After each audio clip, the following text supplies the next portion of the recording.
Hi guys, welcome back to my channel. I'm back today with a highly requested video, which is how to buy pre-loved Chanel bags. This video has been requested so many times and I completely understand why, because it's a minefield out there. There are so many things that could go wrong, and I've been buying and selling bags for about 10 years now, and I only feel like I'm just at the point where I'm really kind of comfortable and confident in buying pre-loved bags. So hopefully this video will be helpful to you guys. I'm going to be sharing my experience and some of my tips and tricks that I've learned along the way. I am going to be splitting the video into two parts. So the first part is going to be my 10 tips on how to buy pre-loved, and also just things which I think you should factor into your decision making process. I didn't aim for 10 or anything because it was a nice round number. I just wrote down all my notes, and when I counted them up they happened to come to 10. I actually have my notes right here, and I wrote them down just so that I wouldn't forget anything. And the second part of the video is going to be where I like to buy pre-loved bags. I'm going to be covering both the UK and the US. I can't cover every country obviously, but hopefully that will appeal to a wide range of you anyway. So I hope that you find this video useful, and I'm just going to get stuck right in.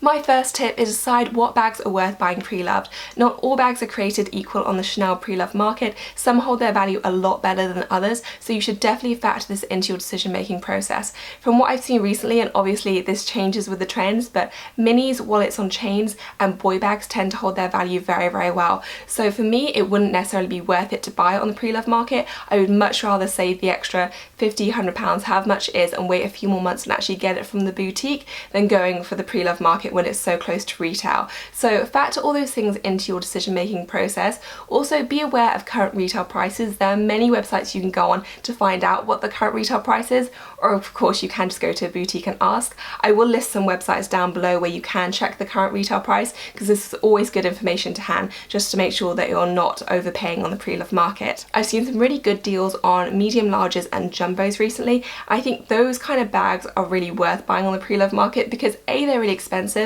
and B, people will obviously sell them on because they're so expensive if they don't work out for them. And sometimes you can't always tell if a bag's going to work out for you until you actually own it, so I do see some good deals in there. So do your research, decide what bag you want, and then decide from there whether it's worth it to buy it on the pre-loved market or if you should just save and get it from the boutique. My second tip is to decide how much you're willing to pay for your chosen bag. This may seem obvious, but it's very easy to get swept away, and you want to make sure that you're getting a good deal. For me, I always aim to have at least a 20% discount off current retail. So it doesn't necessarily mean that if a bag was bought 8 years ago and it's never been used, then I will only pay the price it was paid for then, or 20% under it. I don't mind paying 20% off current retail prices, but obviously it's a personal choice, so that's entirely up to you. What I won't pay is close to retail or above retail, because I would much rather just get it from the boutique. Everyone's different though, but for me personally, I aim for at least 20%, going up to 50-60%, however much I can get off. So I always have those limits in place, and I ask myself if it's a good deal. No matter how much I love the bag, it's very important to remain objective, so set those limits before you start your search, and then it will help you kind of guide your price budget along the way. Tip number 3 is decide what's important to you. So if you really want the boutique experience and you want to feel like a princess going in and picking up your Chanel bag and you want it to be pristine, then maybe pre-loved isn't for you and saving up might just be worth it. If however you're like me and you're not that fussed about the boutique experience but you just want a good deal, then the pre-loved market is obviously the right way to go. But even then you have to consider, what do you want from your bag? Do you want it to come with all the trimmings, the ribbon, the camellia, the receipt, the authenticity card? If so, then don't compromise and make sure you set yourself those boundaries even if you see a good deal. Make sure you stick to what you want from the outset, but also have reasonable expectations because you are buying on the pre-loved market, so there's not a limitless supply of bags. This leads on to my fourth point, which is factoring in whether you might one day sell the bag or not. What you get with a bag will affect its resale value, so make sure that you're honest with yourself about the chance of maybe selling the bag in the future. The bag will have a lot more value if you do have the authenticity card, the receipt, and all those different elements, and will make it a lot easier to sell. On the other hand, if you're absolutely sure that you're not going to sell the bag and the bag is just for your own personal use, then be open-minded about the things that come with it. There's a very real chance you could save a lot of money if you aren't fussy about the trimmings. For example, if a bag doesn't have the authenticity card and yet you are very sure that the bag is real, then that's a great way to get a really good deal on a discount off retail price. So keep an open mind and just be clear what you want and what you're going to do with the bag in the future, because there are real savings to be had.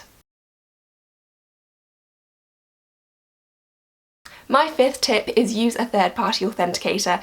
I really do recommend this. Even if you're very confident in authenticating bags, I still think it's worthwhile. I'm at the point where I think I'm pretty good at authenticating bags. I've been doing it a long time. I have bags from the boutique that I can compare it to, and I just think I know what to look for. But even so, I will still usually always go for a third-party authenticator, just because it's good to have a second opinion and compare notes. Essentially, all these are opinions. You know, it's not coming from Chanel or anything, but it's still definitely worth it, because a lot of people do have a lot of experience, so it's good to have that kind of second vote of confidence for your bag, and for the peace of mind, it's absolutely worth it. There are many places you can go on the internet to get authentications. You can get them done for free at the Purse Forum, however, because the service is free, it's not always that consistent. So if you do want something that's a bit more prompt and efficient, then I do recommend checking out a proper third-party authenticator company, and there are many of them about, so I will link some down below. I think I'm actually going to be doing a blog post on this, so I might just link all the links there as a useful reference point.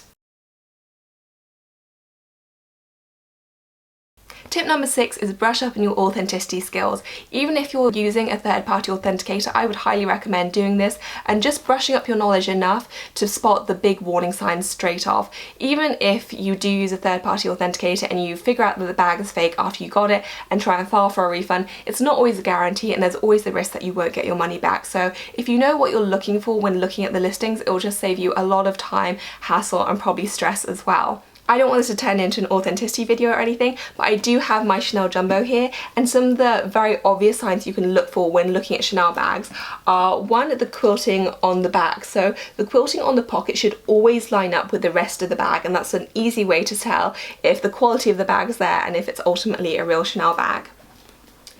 Number 2 is the way that the CCs interlock. They should always be going this same way. If they're not, then that could be a sign that the bag is fake.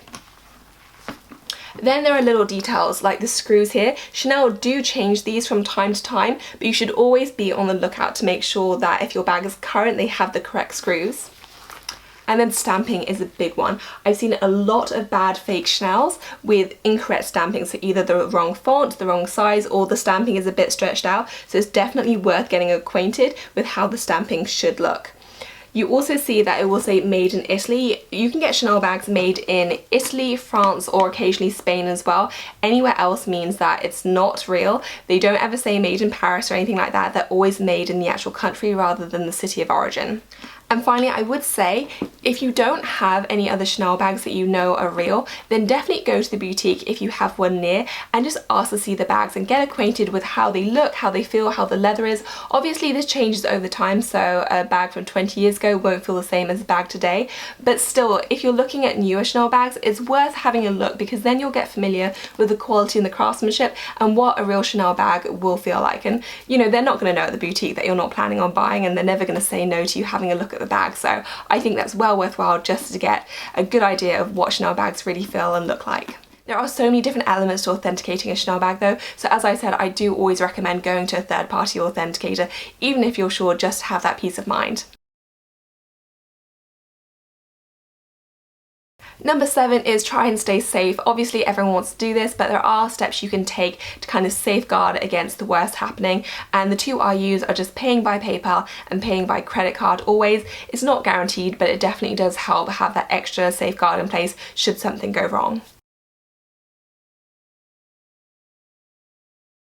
Tip number 8 is choose your platform wisely. I personally never shop on Instagram, Facebook, Gumtree. I am part of groups there and I do see a lot of women selling their bags, but I don't think I would ever do it unless I was really confident with that individual person, just because I think it's a bit too risky. So unless you're very sure of the person you're buying from, then stick to the normal platforms. As I said, I will run through the places where I look for pre-loved bags, but always make sure that the place that you're buying for has a safeguard in place. So Facebook doesn't really condone selling, nor does Instagram, so you're not going to be able to get any money back from them if something does go wrong. Whereas places like eBay, at least they have a mechanism in place where if you do end up with a fake bag, you do have a very good shot of getting your money back.